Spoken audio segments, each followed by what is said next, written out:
अगर आप भी चाहते हैं कि LSB प्रेजेंट ऑफिशियल के वीडियो सबसे पहले आप तक पहुंचे तो लाल बटन को दबाकर चैनल को सब्सक्राइब जरूर करें और साथ में बेल आइकन को दबाना ना भूलें।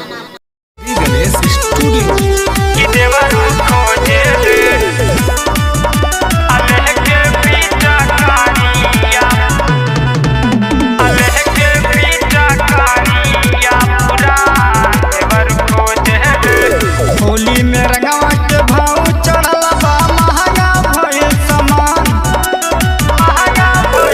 होली में रंगवा के भाव चढ़ल बा महंगा भइल सामान। ये देवरू महंगा भइल सामान कि देवरू खोजेले अलह के पीछा कारिया पुरान। देवरू खोजेले अलह के पीछा कारिया पुरान।